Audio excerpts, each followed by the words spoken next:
ಮಮತಾ ಬ್ಯಾನರ್ಜಿಯವರು ಅವಿವೇಕದ ರೀತಿಯಲ್ಲಿ ನಡ್ಕೊತಾ ಇದ್ದಾರೆ. ಪಶ್ಚಿಮ ಬಂಗಾಳಕ್ಕೂ ಭಾರತಕ್ಕೂ ಸಂಬಂಧ ಇಲ್ಲ, ಭಾರತದ ಕಾನೂನಿಗೂ ಭಾರತದ ಸಂವಿಧಾನಕ್ಕೂ ಪಶ್ಚಿಮ ಬಂಗಾಳಕ್ಕೂ ಯಾವುದೇ ರೀತಿಯ ಸಂಬಂಧ ಇಲ್ಲ ಅನ್ನೋ ರೀತಿಯಲ್ಲಿ ಇವತ್ತು ಮಮತಾ ಬ್ಯಾನರ್ಜಿಯವರು ಅಸಹ್ಯವಾಗಿ ಇವತ್ತು ನಡ್ಕೊಳ್ಳುವಂಥ ಒಂದು ಪರಿಸ್ಥಿತಿನ ನಾವು ನೋಡ್ತಾ ಇದ್ದೀವಿ. ಇಡಿನವರು ಐಪ್ಯಾಕ್ ಅನ್ನೋ ಒಂದು ಸಂಸ್ಥೆಯ ಮೇಲೆ ದಾಳಿ ಮಾಡಿದ್ರು. ಆ ದಾಳಿಯ ಸಮಯದಲ್ಲಿ ಮಮತಾ ಬ್ಯಾನರ್ಜಿಯವರು ಖುದ್ದು ಆ ದಾಳಿಯ ಸ್ಥಳಕ್ಕೆ ಬಂದು ಆ ಸಂಸ್ಥೆನಲ್ಲಿ ಇರ್ತಕ್ಕಂಥ ಕೆಲವು ದಾಖಲೆಗಳನ್ನು ರಾಜಾರೋಷವಾಗಿ ಆ ಇಡಿ ಅಧಿಕಾರಿಗಳ ಮುಂದೆ, ನೂರಾರು ಜನ ಪೊಲೀಸರ ಮುಂದೆ ಎತ್ಕೊಂಡು ಹೋಗ್ಬಿಡ್ತಾರೆ. ಅಂದರೆ ಈ ವ್ಯವಸ್ಥೆ ಎಲ್ಲಿಗೆ ಬಂದು ನಿಂತ್ಕೊಂತ ಹಂಗಾದ್ರೆ ಈ ಸಮಾಜಕ್ಕೆ ಏನು ಮೆಸೇಜ್ ಅನ್ನು ಕೊಡ್ತಿದ್ದಾರೆ ವೀಕ್ಷಕರೇ? ತನಗೆ ಬೇಕಾದ ದಾಖಲೆಗಳನ್ನ ಬಂದು ಎತ್ಕೊಂಡು ಹೋಗ್ತೀನಿ ಅಂತ ಹೇಳಿದ್ರೆ ಇದು ಯಾವ ಮಾನಸಿಕತೆ? ಸಮರ್ಥನೆ ಮಾಡ್ಕೊಂತಿದ್ದೀರಾ ಬೇರೆ, ನಾನು ಮಾಡಿದ ಸರಿ ಇದೆ, ನನ್ನನ್ನು ನಾನು ರಕ್ಷಣೆ ಮಾಡ್ಕೊಳ್ಳೋಕೆ ಇದನ್ನು ಮಾಡ್ಕೊಂಡೆ ಅಂತ. ರಕ್ಷಣೆ ಮಾಡ್ಕೊಳ್ಳೋದು ಏನು ಬಂತು ಇದರಲ್ಲಿ? ಏನು ನಿಮ್ಮ ಮನೆಗೆ ಯಾರಾದರೂ ಭಯೋತ್ಪಾದಕರು ಬಂದ್ಬಿಟ್ಟು ಏನಾದರೂ ನಿಮ್ಮನ್ನ ಕೊಲೆ ಮಾಡಕ್ಕೆ ಬಂದಿದ್ರಾ? ಯಾರಾದರೂ ದಂಗೆಕೋರರು, ದಾಳಿಕೋರರುಗಳು ಗುಂಪು ಗಲಭೆ ಮಾಡ್ಕೊಂಡು ನಿಮ್ಮ ಮನೆಗೆ ಏನಾದರೂ ಬೆಂಕಿ ಹಚ್ಚಕ್ಕೆ ಬಂದಿದ್ರಾ? ನಿಮ್ಮ ಸಂಸದರುಗಳು ಹೋಗ್ಬಿಟ್ಟು ಪಾರ್ಲಿಮೆಂಟ್ ಮುಂದೆ ಪ್ರೊಟೆಸ್ಟ್ ಮಾಡ್ತೀರಿ. ಯಾವ ಕಾರಣಕ್ಕೆ ಪಾರ್ಲಿಮೆಂಟ್ ಮುಂದೆ ಪ್ರೊಟೆಸ್ಟ್ ಮಾಡ್ತಿದ್ದೀರಿ ನೀವು? ನಿಜವಾಗ್ಲೂ ಕೂಡ ಈ ದೇಶದ ಸಾರ್ವಜನಿಕರು ನಿಮ್ಮನೆ ಮುಂದೆ ಬಂದು ಪ್ರೊಟೆಸ್ಟ್ ಮಾಡಬೇಕು. ನೀವು ಸಂವಿಧಾನದ ಹೆಸರಲ್ಲಿ, ಡಾಕ್ಟರ್ ಬಾಬಾ ಸಾಹೇಬ್ ಅಂಬೇಡ್ಕರ್ ಅವರ ಹೆಸರಲ್ಲಿ ನೀವು ಇವತ್ತು ಅಧಿಕಾರವನ್ನು ಮಾಡ್ತಿದ್ದೀನಿ ಅಂತ ಹೇಳ್ತಿದ್ದೀರಲ್ವಾ? ನಿಜವಾಗ್ಲೂ ಕೂಡ ಶೇಮ್ ಇದು. ನಿಜವಾಗ್ಲೂ ನಾಚಿಕೆ ಆಗೋದಿಲ್ವ ನಿಮಗೆ? ಅಲ್ಲಿ ಯಾವ ಚುನಾವಣಾ ರಹಸ್ಯಗಳು ಇರಲಿಲ್ಲ, ಅವರ ದುಡ್ಡಿನ ರಹಸ್ಯ ಇತ್ತು ಅಲ್ಲಿ. ಮಮತಾ ಬ್ಯಾನರ್ಜಿ ಅವರು ಇವತ್ತು ಇಷ್ಟು ದೊಡ್ಡ ಮಟ್ಟದಲ್ಲಿ ಪಶ್ಚಿಮ ಬಂಗಾಳದಲ್ಲಿ ಡ್ರಾಮಾ ಮಾಡ್ತಿದ್ದಾರೆ. ವೀಕ್ಷಕರೇ, ಡ್ರಾಮಾ ಇದು, ಇನ್ನು ಬೇರೆ ಏನೂ ಇಲ್ಲ, ಡ್ರಾಮಾ ಇದು.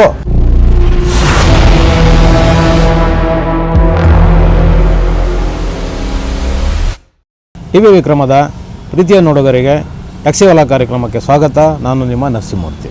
ವೀಕ್ಷಕರೇ, ಪಶ್ಚಿಮ ಬಂಗಾಳದಲ್ಲಿ ಮಮತಾ ಬ್ಯಾನರ್ಜಿಯವರು ತುಂಬ ಅವಿವೇಕದ ರೀತಿಯಲ್ಲಿ ನಡ್ಕೊತಾ ಇದ್ದಾರೆ. ಪಶ್ಚಿಮ ಬಂಗಾಳ ಬಹುಶಃ ಭಾರತದ ಹೊರಗಿದೆ, ಪಶ್ಚಿಮ ಬಂಗಾಳಕ್ಕೂ ಭಾರತಕ್ಕೂ ಸಂಬಂಧ ಇಲ್ಲ, ಭಾರತದ ಕಾನೂನಿಗೂ ಭಾರತದ ಸಂವಿಧಾನಕ್ಕೂ ಪಶ್ಚಿಮ ಬಂಗಾಳಕ್ಕೂ ಯಾವುದೇ ರೀತಿಯ ಸಂಬಂಧ ಇಲ್ಲ ಅನ್ನೋ ರೀತಿಯಲ್ಲಿ ಇವತ್ತು ಮಮತಾ ಬ್ಯಾನರ್ಜಿಯವರು ತುಂಬ ಅಸಹ್ಯವಾಗಿ ಇವತ್ತು ನಡ್ಕೊಳ್ಳುವಂಥ ಒಂದು ಪರಿಸ್ಥಿತಿನ ನಾವು ನೋಡ್ತಾ ಇದ್ದೀವಿ. ನೋಡಿ, ಮೊನ್ನೆ ಇಡಿ ಇಲಾಖೆನವರು, ಎನ್ಫೋರ್ಸ್ಮೆಂಟ್ ಡೈರೆಕ್ಟರಿ ಅವರು ಒಂದು ಯಾವುದೋ ಒಂದು ಸಂಸ್ಥೆಯ ಮೇಲೆ ರೈಡ್ ಮಾಡಿದಾಗ ಮಮತಾ ಬ್ಯಾನರ್ಜಿಯವರು ಖುದ್ದು ಯಾವ ಇಡಿನವರು ಐಪ್ಯಾಕ್ ಅನ್ನೋ ಒಂದು ಸಂಸ್ಥೆಯ ಮೇಲೆ ದಾಳಿ ಮಾಡಿದ್ರು. ಆ ದಾಳಿಯ ಸಮಯದಲ್ಲಿ ಮಮತಾ ಬ್ಯಾನರ್ಜಿಯವರು ಖುದ್ದು ಆ ದಾಳಿಯ ಸ್ಥಳಕ್ಕೆ ಬಂದು ಆ ಸಂಸ್ಥೆಯಲ್ಲಿ ಇರ್ತಕ್ಕಂಥ ಕೆಲವು ದಾಖಲೆಗಳನ್ನು ರಾಜಾರೋಷವಾಗಿ ಆ ಇಡಿ ಅಧಿಕಾರಿಗಳ ಮುಂದೆ, ನೂರಾರು ಜನ ಪೊಲೀಸರ ಮುಂದೆ ಎತ್ಕೊಂಡು ಹೋಗ್ಬಿಡ್ತಾರೆ. ಅಂದರೆ ಈ ವ್ಯವಸ್ಥೆ ಎಲ್ಲಿಗೆ ಬಂದು ನಿಂತ್ಕೊಂತ ಹಂಗಾದ್ರೆ ಮಮತಾ ಬ್ಯಾನರ್ಜಿಯವರು ಹಂಗಾದ್ರೆ ಈ ಸಮಾಜಕ್ಕೆ ಏನು ಮೆಸೇಜನ್ನು ಕೊಡ್ತಿದ್ದಾರೆ ವೀಕ್ಷಕರೇ? ಯೋಚನೆ ಮಾಡ್ಬೇಕಲ್ವಾ? ನೋಡಿ, ಒಂದು ಸಾಂವಿಧಾನಿಕ ಹುದ್ದೆನಲ್ಲಿರ್ತಕ್ಕಂಥ ಮಮತಾ ಬ್ಯಾನರ್ಜಿಯವರು ಈ ರೀತಿಯ ನಡವಳಿಕೆಗಳು ಎಷ್ಟರ ಮಟ್ಟಿಗೆ ಸರಿ ಅನಿಸುತ್ತೆ? ಇದು ಎಲ್ಲರೂ ಯೋಚನೆ ಮಾಡ್ಬೇಕಲ್ವಾ? ಒಂದು ಪಶ್ಚಿಮ ಬಂಗಾಳದಂಥ ಒಂದು ದೊಡ್ಡ ರಾಜ್ಯಕ್ಕೆ ಮುಖ್ಯಮಂತ್ರಿ ಆಗಿರೋ ಮಮತಾ ಬ್ಯಾನರ್ಜಿಯವರು ಒಂದು ಸ್ವಯಸ್ಥ ಸಂಸ್ಥೆ ರೈಡ್ ಮಾಡಿದಾಗ ಅವ್ರಿಗೆ ಅಡ್ಡಿಪಡಿಸಿ ತನಗೆ ಬೇಕಾದ ದಾಖಲೆಗಳನ್ನ ಬಂದು ಎತ್ಕೊಂಡು ಹೋಗ್ತೀನಿ ಅಂತ ಹೇಳಿದ್ರೆ ಇದು ಯಾವ ಮಾನಸಿಕತೆ? ಇದು ಯಾವ ಕಾನೂನಿಗೆ ಗೌರವ ಕೊಟ್ಟಂಗಾಗತ್ತೆ?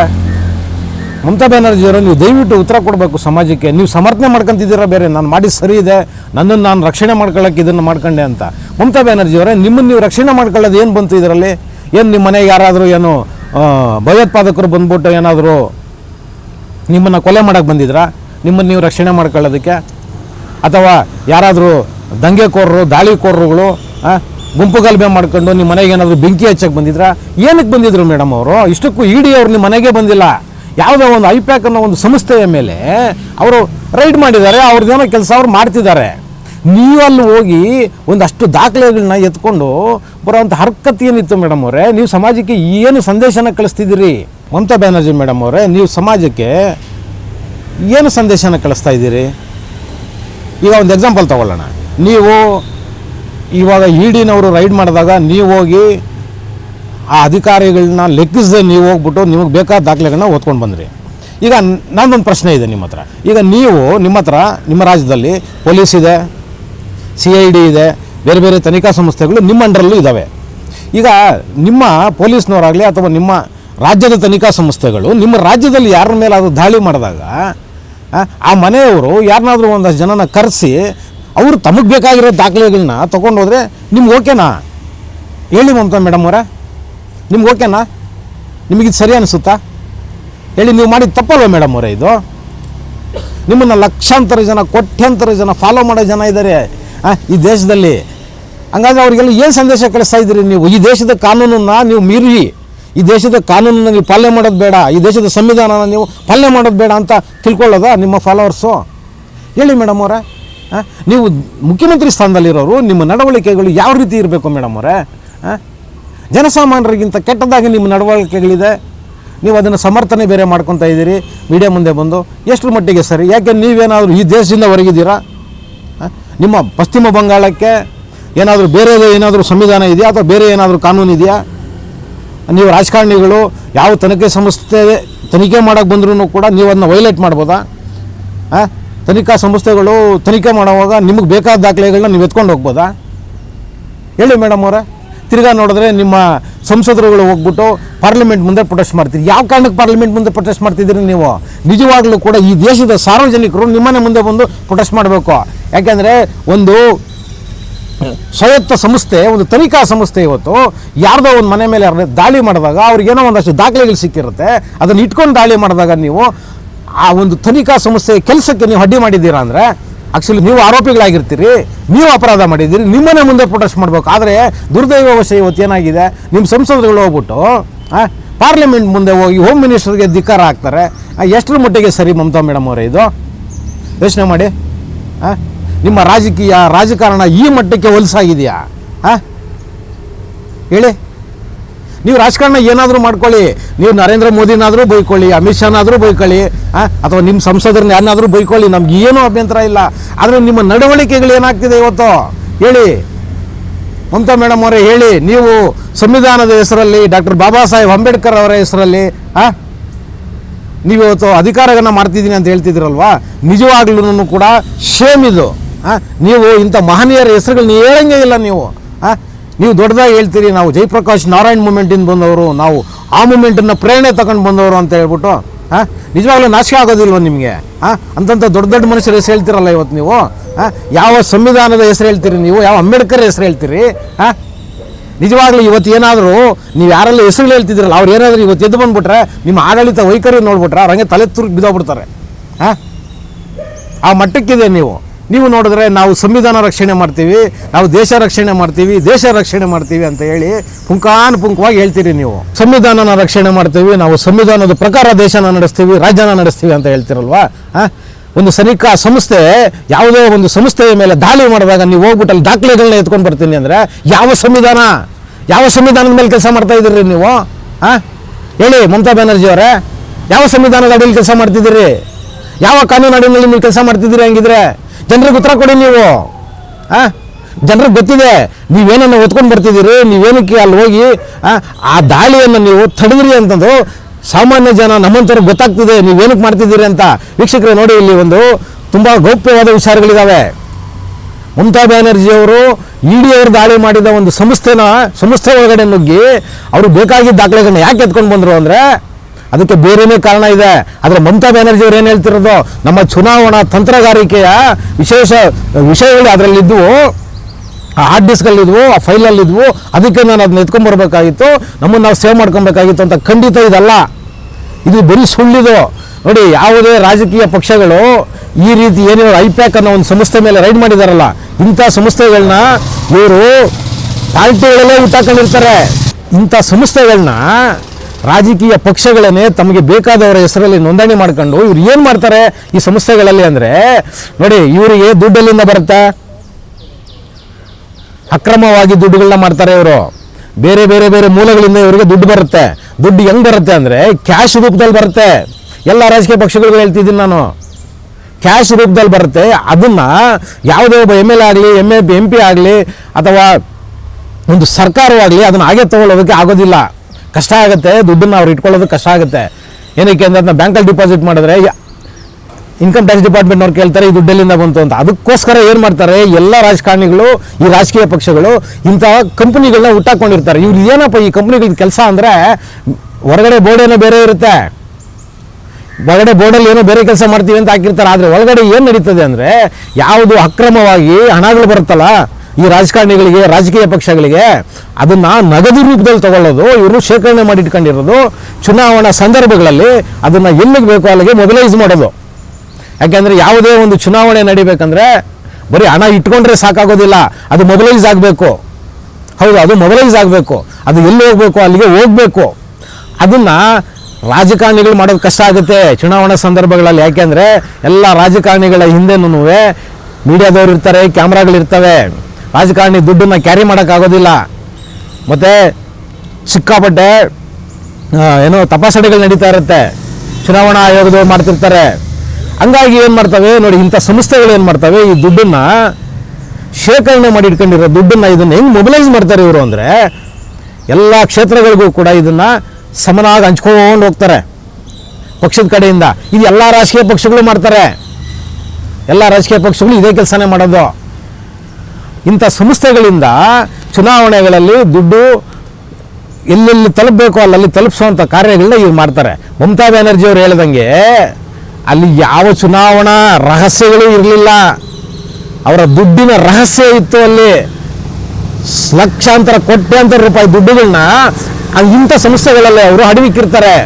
ಅದರ ದಾಖಲೆಗಳು ಇರ್ತವೆ ಅಲ್ಲಿ. ಯಾಕೆಂದರೆ ಎಲ್ಲಿಂದ ಎಷ್ಟು ದುಡ್ಡು ಬಂತು, ದುಡ್ಡು ಎಲ್ಲೆಲ್ಲಿಂದ ಬಂತು, ಯಾರ್ಯಾರು ಕೊಟ್ಟಿದ್ದಾರೆ ಹಣದ ರೂಪದಲ್ಲಿ ಅನ್ನೋದಕ್ಕೆ ದಾಖಲೆಗಳು ಮಾಡಿಕ್ಕಿರ್ತಾರೆ.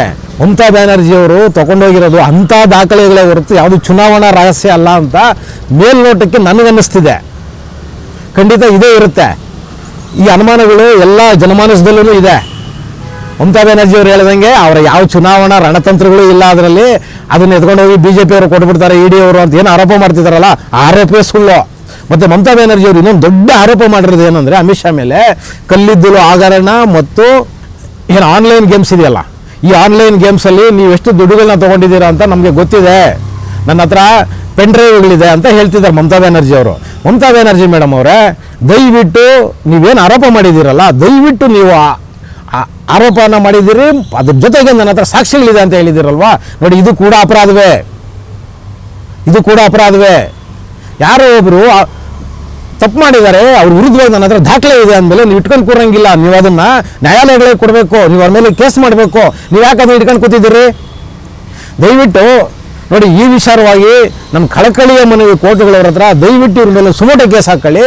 ಸುಮೋಟೋ ಕೇಸ್ ಹಾಕ್ಕೊಂಡು ಮಮತಾ ಬ್ಯಾನರ್ಜಿ ಅವ್ರ ಹತ್ರ ಏನೇನು ದಾಖಲೆಗಳಿದೆ ದಯವಿಟ್ಟು ಆ ದಾಖಲೆಗಳನ್ನ ರಿಕವರಿ ಮಾಡಿಕೊಂಡು ಆ ಹೆಣ್ಮಗಳ ಮೇಲೆ ಒಂದು ಕೇಸನ್ನು ಕೂಡ ಮಾಡಬೇಕು ಅಂತ ನಾನು ಮನವಿ ಮಾಡ್ತಾ ಇದ್ದೀನಿ. ಹೌದು, ಮನವಿ ಮಾಡ್ತಾ ಇದ್ದೀನಿ. ಸುಮ್ಮನೆ ಇವ್ರದ್ದು ಏನಂದರೆ, ಈಗ ಎಲೆಕ್ಷನ್ ಬಂದಿದೆ, ಈ ಎಲೆಕ್ಷನ್ ಬಂದಿರೋದ್ರಿಂದ ಈ ಥರ ದಾಳಿಗಳು ಆಗ್ತಾ ಇರ್ತವೆ. ಏನಕ್ಕೆ ನಾನು ಆಗಲೇ ಹೇಳಿದ್ನಲ್ವಾ, ಒಂದಷ್ಟು ವರ್ಗದ ಜನರಲ್ಲಿ ಇವರೆಲ್ಲ ಸಂಪನ್ಮೂಲಗಳು ಕೂಡ ಶೇಖರಣೆ ಆಗಿರ್ತವೆ. ಈಗ ಎಲೆಕ್ಷನ್ ಹತ್ರ ಬರ್ತಿದೆ, ಇನ್ನೊಂದು 4-5 ತಿಂಗಳಲ್ಲಿ ವೆಸ್ಟ್ ಬೆಂಗಾಲಲ್ಲಿ ಎಲೆಕ್ಷನ್ ಇದೆ. ಇವಾಗ ಏನಾಗುತ್ತೆ, ಇವ್ರು ಶೇಖರಣೆ ಮಾಡಿದ್ರೆ ದುಡ್ಡು ಮೊಬಿಲೈಸ್ ಆಗೋಕ್ಕೆ ಶುರು ಆಗುತ್ತೆ. ಹೌದು, ಈಗ ಅದನ್ನು ಹಂಚೋದಕ್ಕೆ ಶುರು ಮಾಡ್ತಾರೆ. ಅವ್ರವ್ರ ನಂಬಿಕಸ್ಥರು ಯಾರ್ಯಾರು ಇದ್ದಾರೆ ಈ ಕ್ಷೇತ್ರಗಳಲ್ಲಿ, ಅವರಿಗೆ ಆ ದುಡ್ಡನ್ನು ಈಗ ಮೊಬಿಲೈಸ್ ಆಗುತ್ತೆ. ಈಗ ಅದನ್ನು ಹಂಚೋದಕ್ಕೆ ಶುರು ಮಾಡ್ತಾರೆ.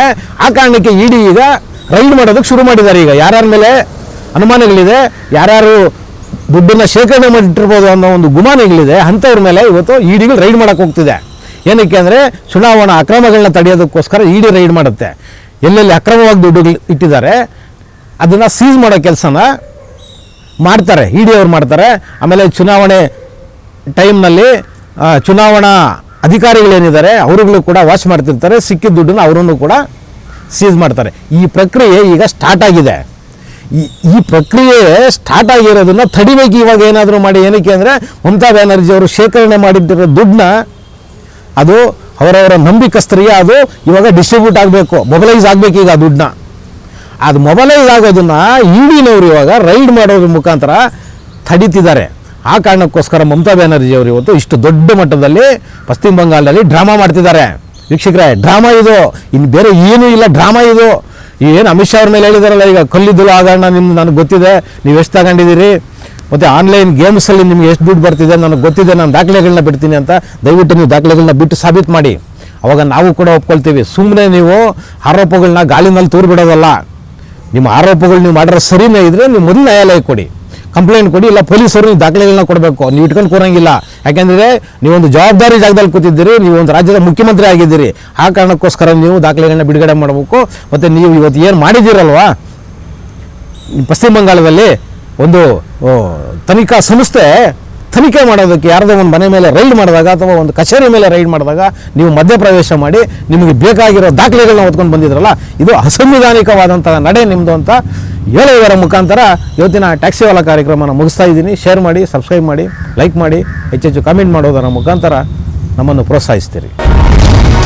ಟಿವಿ ವಿಕ್ರಮ, ದೇಶ ನಿಮ್ಮ ಕೈಯಲ್ಲಿ. ಈ ಕಾರ್ಯಕ್ರಮ ನಿಮಗೆ ಇಷ್ಟ ಆಗಿದ್ದಲ್ಲಿ ಲೈಕ್, ಶೇರ್ ಹಾಗೂ ಕಮೆಂಟ್ ಮಾಡಿ.